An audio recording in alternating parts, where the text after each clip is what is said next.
Welcome to the webinar recording of the webinar with the title, If you want to excel, you need to exercises. Learn about crisis exercises. In this webinar, we provide insights on how you can create exercises and trainings that bring your organization's crisis management skills to the next level. We will be talking about different exercise types, how they should be used, and how you get started.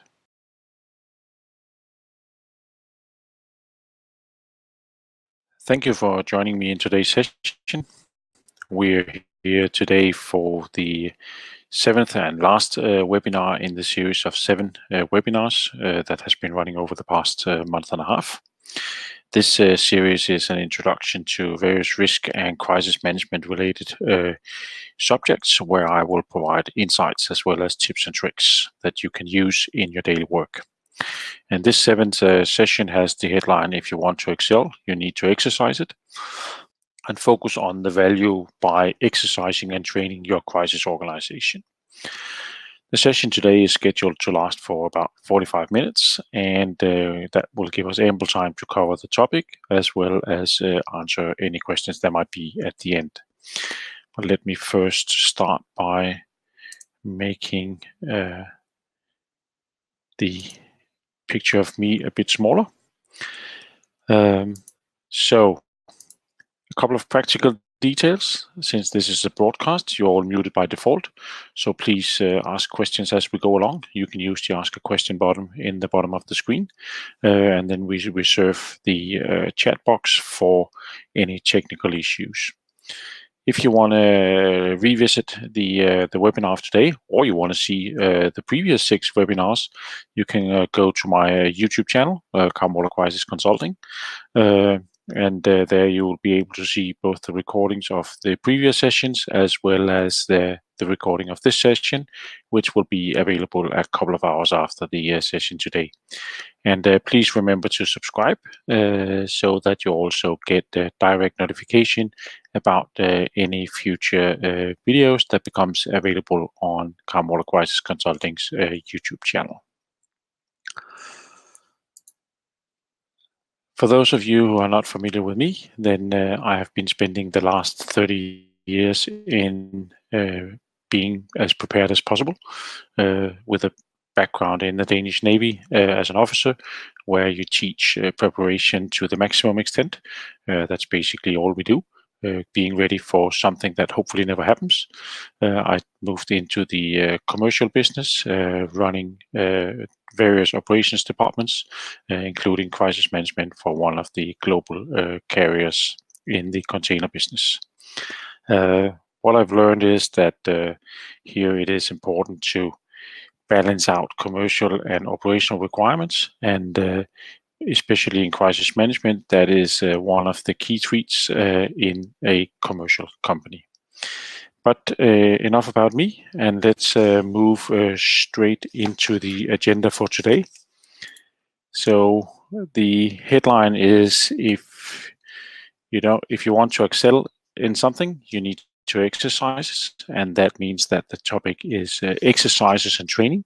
So what I'll try to cover today is I'll set the scene, and then we will look at different exercise types, what you need to create a good exercise.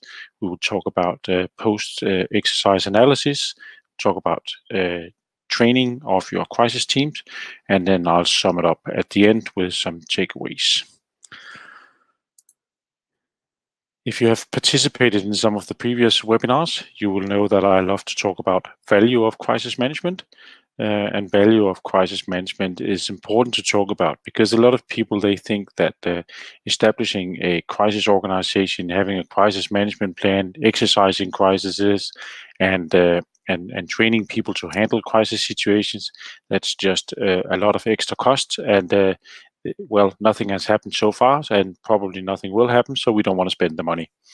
But if you do it right and you set it up in the right way, you can actually create a lot of value from having a crisis management setup, which in reality is a small investment, and you can get value even before an incident happens. So should you be so lucky never to get a crisis, then just the fact that you have a setup to deal with it is looking good in the eyes of your customers. You can do preventive actions already upfront to reduce the likelihood of things happening, and the preventive actions you build on the back of a risk assessment. So if you do all these things, then even if you don't get crisis situations, you will get a lot of value out, which could lead to more business. But if you get a crisis, then you will be better prepared to respond. You can respond faster. You will be shorter time in crisis modes, likely less costs, less customer impact. That leads to better reputation and customers coming back to you because you're actually doing it in a good way. So all this will be happy customers, less lost revenue, less cost of re-establishing business, and of course, if you're a shareholder, then also a faster share price recovery, which for many boards is one of the critical parts. So all in all, a lot of value to be gained from having a decent crisis management setup. So bear that in mind when you're going to talk to your CEO or your board about implementing a crisis organization. Crisis is all about preparation. So the success lies in what you do before a crisis actually happens. I use this model with the 3 phases of preparation, handling, and evaluation, all equally important. But the better we are at the preparation, the more successful we will come out of the handling phase, and thereby there will be a much better outcome. We have in the previous webinars been looking at the analysis and the plan phases of a crisis setup, and today we're going to look into the exercise part, which is both part of the implementation of a crisis management system, but also part of this recurring activities that you need to do as part of a continuous learning process, where you exercise, you learn, and you adjust. Because if we don't have real accidents to learn from, we need to learn from exercises, and the exercises will dress us up for better handling of crisis situations when they occur. So the exercises is an important part, and under here lies also some of the training that needs to take place. And if we look at the whole implementation part, or how you get from basically nothing and until a full implementation of a crisis management system in a commercial enterprise, then it's these 5 steps that we follow. And in the previous webinars in this series, we've been looking at the risk evaluation, we've been looking at plans, we've been looking at organizational setup and tiered crisis models, we've been looking at the implementation process. And today we're going to touch on the last 2 parts of the implementation, which is the training of key personnel and the exercises. So exercises and training becomes part of the implementation phase, but it's also what comes immediately after, which is the continuous improvement that we talked about before. And that's what we're gonna talk about. So let's dive into it. So why do we at all talk about exercise and training? Well, it is a little bit like everything else in life. If you want to be good at it, you need to practice it a lot. I've heard people say that if you want to be good at the Rubik's Cube, you probably need to practice around 1,000 hours just to be really good at it. And this is the same for crisis management. If you want to be good at it, you need to spend a lot of time practicing it. It's not just about creating a crisis management plan and then hope for the best when the crisis happens. You need to make sure that everybody is well versed in the crisis management plan and knows what to do. It's not just something that you pull out of the bottom drawer, like I've seen in too many companies already. So I think the best example I can give here is the military. I mean, the military is basically constantly training and exercising to stay sharp and ready for something that hopefully never comes. And that's in reality also what your crisis management team should be doing, and your crisis organization. They should train and practice and stay sharp so they know what to do once a crisis happens, because it will happen one day. And what you need to exercise and training is you need to create that in-depth knowledge about the crisis management plan, right? It's too late to read the crisis management plan when something happens. when something happens, you should have it as on your backbone. You should know what to do, and then you can use the crisis management plan as a support tool for handling the incidents. But if you've been through it a couple of times and you've done exercises, you know who's doing what, you know how to react, then it becomes much better.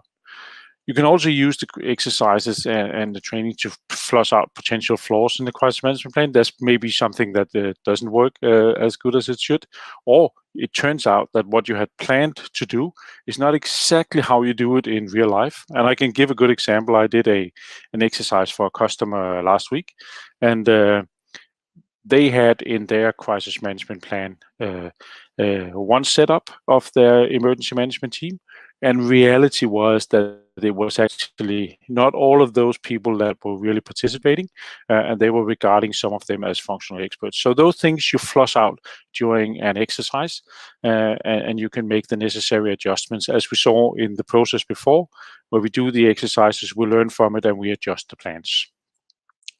What exercises also will do is that they will increase or improve the collaboration between the parties that are involved in in dealing with a crisis situation. And the collaboration and the skills in working together, that's really what you want to do or want to achieve to have a flawless execution of a real crisis. And it's much better to do that in a safe exercise environment than coming to a crisis and then the team that's supposed to work together, they don't really work as a team. That is also a very common thing that you see. Also for the executives, right? If you do exercises and you can demonstrate and you do a proper post-exercise evaluation that shows that you have learned and you do adjustments based on the exercises, that will demonstrate to the executives that the company's crisis management plan actually works, and that will build that confidence both with the executives, with the board, ultimately with the shareholders, but also with the staff in itself, that you in your company have a crisis management setup that is actually quite well working, and that people have been trained and participated in quite a lot of times. So a lot of good arguments for why you should do exercises and training, and why you should spend both time and efforts as well as, of course, a bit of money on it. Nothing comes for free. When I do exercises or in exercise in general, there's three main categories that we look at, and those are the ones that I will walk you through today. So we talk about procedural exercises or scenario-based exercises and full-scale exercises. And the further we come down the list, the more complex they become, the more difficult they are to create, and the longer time it takes to execute them as well. But let's start with the procedural exercises. Procedural exercises are in general small exercises that focus on a specific procedural element. So instead of exercising the whole setup or involving a lot of different people, you just focus on one small procedural element. And examples here could be in a crisis management, it could be the activation process, or it could be the incident evaluation process that we talked about when we talked tiered crisis models, where you maybe give the person that are supposed to do the evaluation, give them a scenario and ask them to evaluate, is that a crisis level 3, 2, or 1? And just that little bit that might only take 10 minutes, that is in reality a procedural exercise that you can do. And you should do a lot of these because they are very important to get the real in-depth understanding on the various components in the crisis management plan. Escalation process could be another one.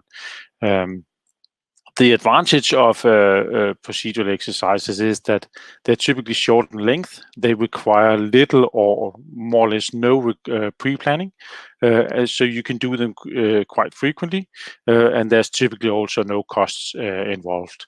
And I mean, procedural exercises, they are seen in many different places apart from crisis management. If you are an allied pilot, as an example, you will do small procedural exercises in the simulator on a regular basis. Not big exercises, but you go there and you do drills of various kinds. We do them in ships, which is my background, where we do fire drills. You do man overboard drills, you do muster drills and things like that. Small procedural exercises that you can do on a regular basis. So this is the simple one. This is what you should be doing regularly, and with all those involved in the various parts of these procedures. Once we move into the scenario-based, we are actually moving into something that is a little bit more complex in nature, and this is because here we actually focus on exercising multiple processes in combination. So we're not just looking at one single thing, but we're actually trying to tie together a number of processes and build a scenario around them. The difference between scenario-based and full-scale exercises is that scenario-based exercises are normally conducted as a mixture of tabletop and brown envelope exercises, where there's no physical assets involved, and most of the roles outside the actual team that are participating in the tabletop exercise, they are being played by either an exercise command team or other figurants that are playing various roles. And the good thing about scenario-based exercises is that you can tailor them to fit exactly the exercise objectives that you have decided that you want to train. And since there's no physical assets involved, it's also a pretty cost-efficient way to exercise, where you can get through a lot of different components in your crisis management plan. And the pre-planning time is also pretty short, which means that it doesn't take too much to arrange. Another advantage of this is that in addition to being able to compress multiple aspects into the exercise, you also have the advantage of being able to fast scale or fast track time, so that something that maybe in real life would take 3 or 4 days to play out, you can compress down to a couple of hours in a scenario-based tabletop exercise. My recommendation is that you do these type of exercises a couple of times a year to make sure that both you're sharp on the crisis management plan, but also that the team that are supposed to do it is collaborating as they should. And I can give an example. I referred previously to the crisis exercise I did the other day. That was for Lauritsen Kosan, which is a chemical tanker operator based here in Denmark, where I arranged and facilitated their annual exercise. And in this scenario, we had one of their tanker vessels in a simulated collision with another ship, with fatalities among the crew, man lost overboard.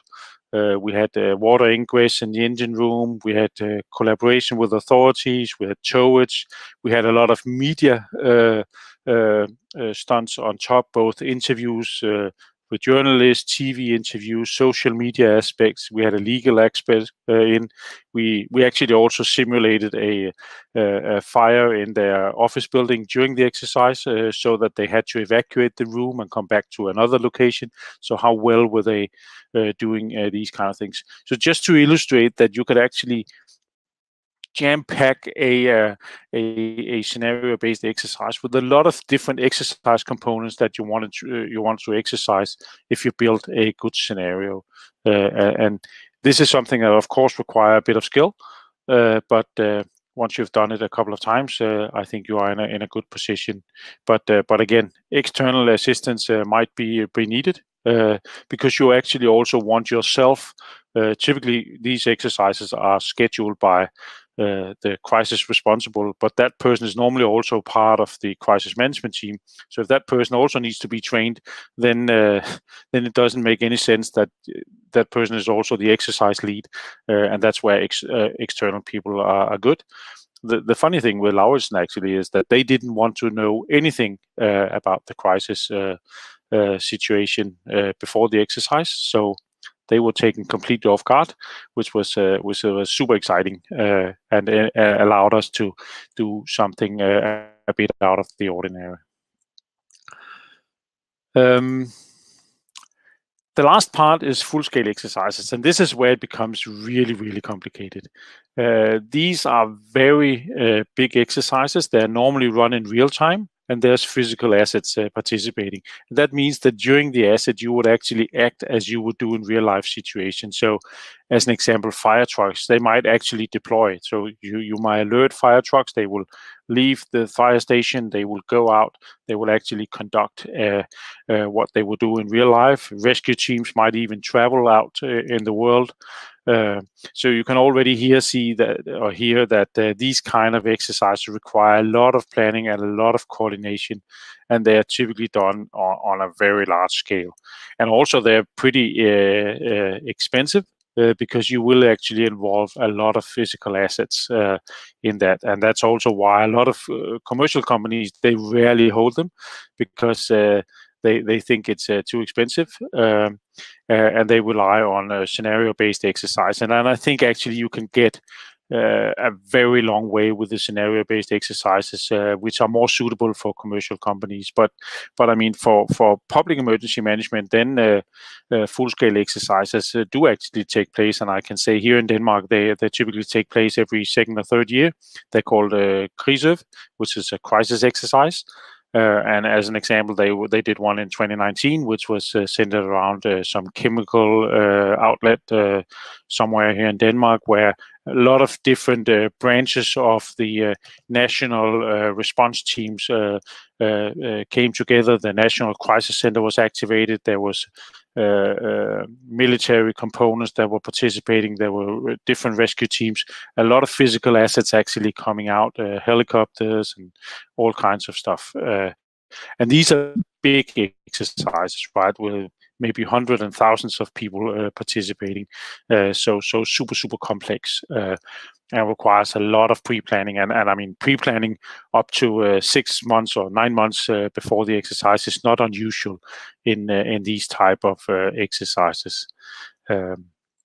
So something that requires quite a lot. Maybe not super suitable for commercial companies unless you are in very specific environments where it makes sense. But you can get a long way with scenario-based exercises. So what do you need to actually do an exercise? Well, first of all, you need to establish the objectives. So what is it that you want to achieve? Because if you don't know what you want to achieve from an exercise, it's going to be very, very hard to create a suitable scenario. And the scenario is basically how the exercise will fan out. So you define the objectives, and then you build a scenario. And I told you earlier about the scenario I made for Lauritsen this year, and that scenario we had described out. And then we made a playbook, and the playbook basically is the exercise instructions. This is where you put in what's going to happen, who's going to do what, how do we communicate, how is real time versus exercise time, what are the various events that's going to play out, etc. This playbook is going to be the key part for the game master, and the game master or exercise command is the one who's going to run the exercise, and he or she will have the playbook to rely on, and will use the event cards to activate the various components of a crisis if you're doing a scenario or brown envelope based part, or also to steer real life events if it's a full scale exercise where things develop as they would normally do. And I think it's also important that when you do the planning here and in the playbook, that you might have an idea of how it's going to develop, but you need to prepare for things going in different directions. If the emergency team that are going to handle the incident is not necessarily acting as you would have done when you made the planning. And this is where the experience comes in on, okay, what could happen? So if this happens, it could maybe take 3 different directions.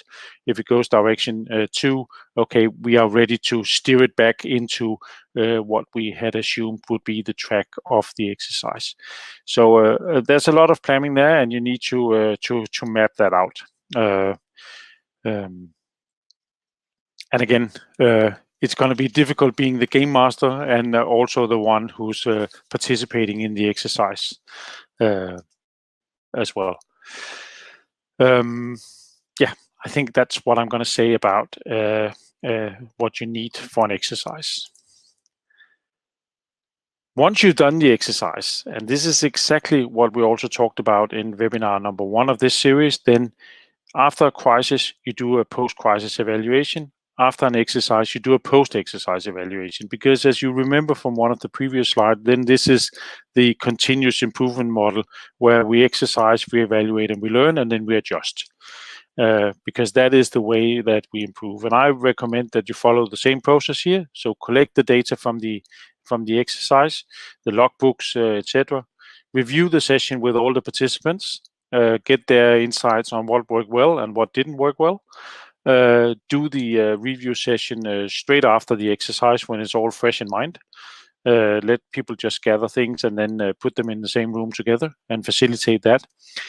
Capture all the learnings and note them down in your learning log, and then assign responsible people to follow up on the learnings and the actions that you agree upon. And if there's no actions agreed upon, you make actions afterwards. And then also so that you know who's going to follow up on the actions and who's going to do the plan update if there is a plan to update. So the post-exercise evaluation is equally as important as a post-crisis evaluation is.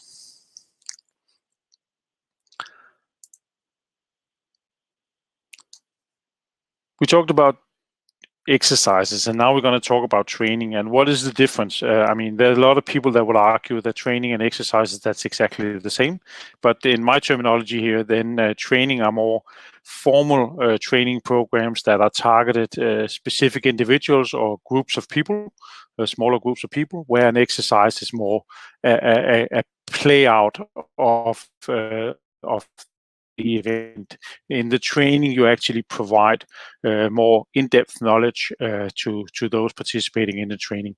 And here it's important that you get a well-trained crisis team. So you need to train and educate. You can maybe change the word training with education. So this is where you educate your crisis team so that they have the competence built up that is required, both on the theoretical side and as well as best practices around crisis management and crisis handling. And you need to train them all. You need to train the crisis management team. You need to train the core crisis staff that participates in handling incidents. So maybe apart from the crisis management team, that could be local crisis managers, it could be certain functional experts, etc., that typically collaborates with the crisis management team.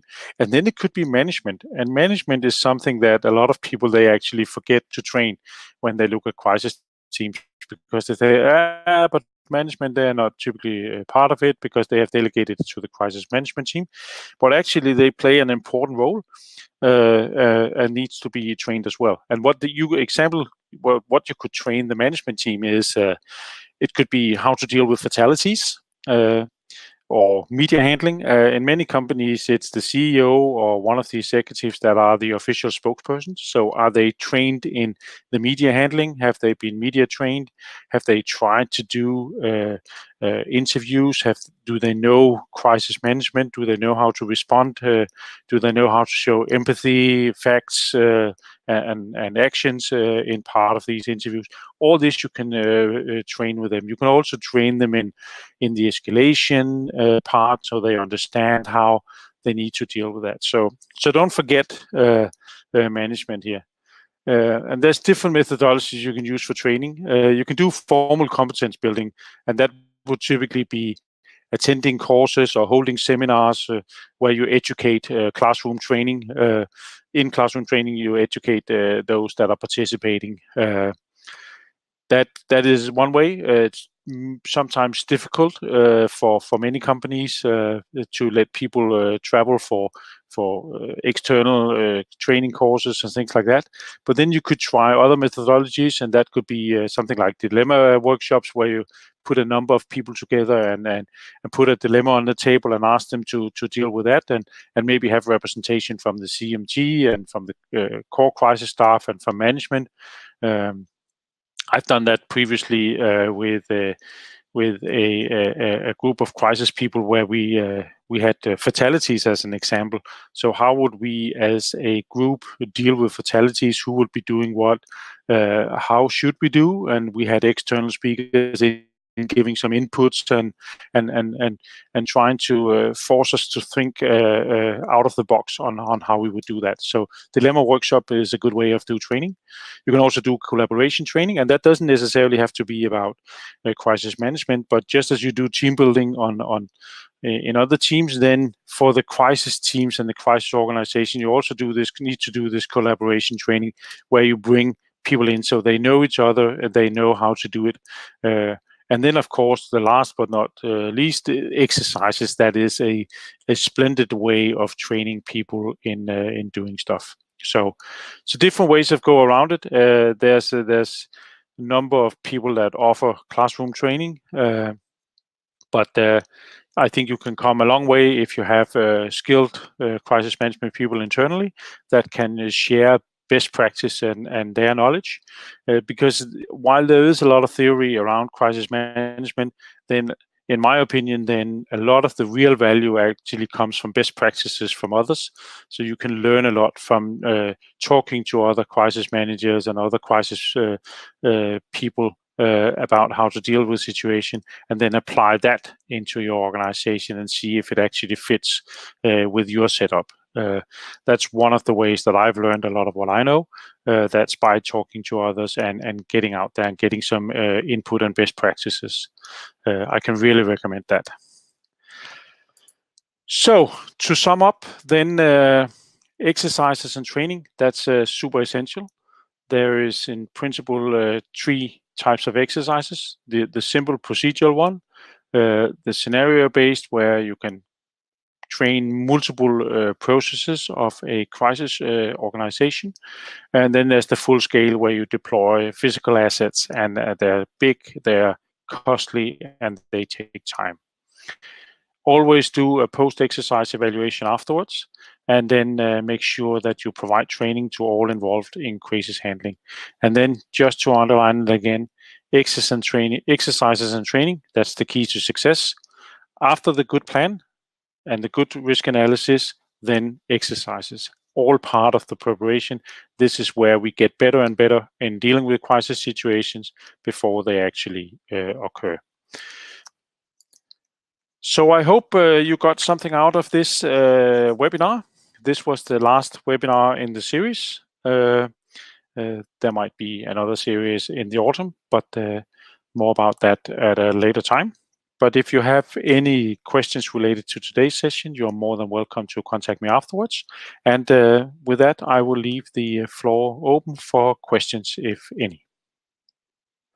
And we have a last minute question here, and that is, what is the brown envelope methodology? Good question, Hans Christian. Brown envelope is actually an old military terminology, but it is basically the use of event cards. So you have pre-planned certain events. In the old days, you had them in brown envelopes. So you handed the brown envelope to the people that were part of the exercise, and then they were then acting upon that. I call them event cards. It's basically the same. So it's to steer an exercise in the right direction. So it could be, okay, now in the exercise last week, it could be that the first event card was that the 2 ships had collided. Another event card was a social media thing where they got a social media clip and then they had to react on that. So that is what a brown envelope methodology is. Good. With that, no further questions. Thank you for today, and I wish you all a good afternoon.